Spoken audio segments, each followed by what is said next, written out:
Mga kamamo, kuha tayo ng tangkong para may ulam mamayang gabi. Sa mga mahalin naman sa mga bilihin ngayon, tangkong tayo pupunta. Follow the leader. Follow the leader. Sige, follow the leader. Okay. Agira. Agira. Yoo. Ngayon mga kamamo, kuha tayo ng tangkong. Nandito na tayo. So, naiwan daw yung kutsilyo nila, yung kasama namin. Kasi si Ate Annalyn, ako naiwan nila. Yung sako nila, ako So, kutilyo. hindi, wala siyang lalagyan. Magkuha na lang siya ng dahon. Saging. Magkuha na lang. Pahiramin mo siya ng kutsilyo.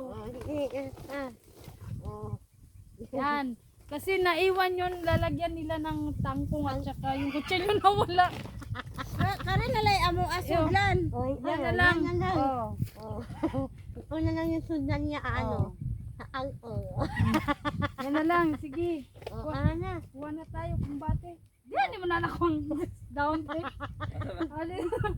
Ay, dito, nahulog daan. Ay, no.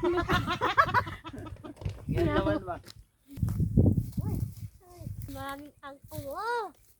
Wow! Libre na ulam. Libre na ulam. Libre na. Ulam. Libre na. Wow, libre na ulam.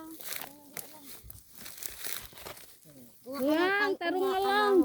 Oh, libre na ulam. Oh, ulam. Kain tayo nito mga kamamo ha. Kahit anong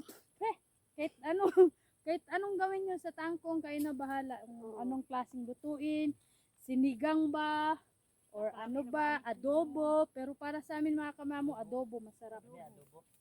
Kahit lagyan mo lang ng bawang at saka ahos. Anong bawang ako? Bawang ako. Bawang at saka sibuyas pala.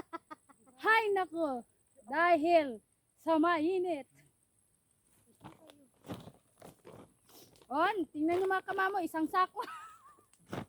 Para na mga kanding.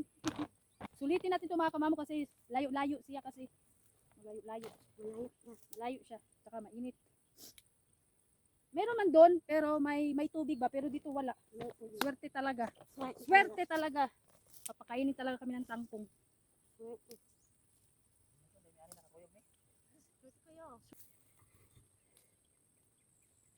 Diyan, sili mo niya ulit. Dali. Dalang sa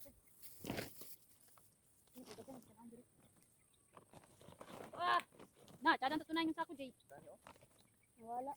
Sa kira ba, signaray ko niyang lula dito. Nani ba mo ha? Nani mo? Ayaw pa ano mo anak.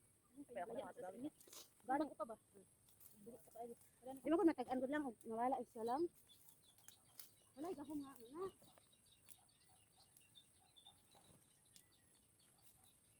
Wait, naidian ko dito.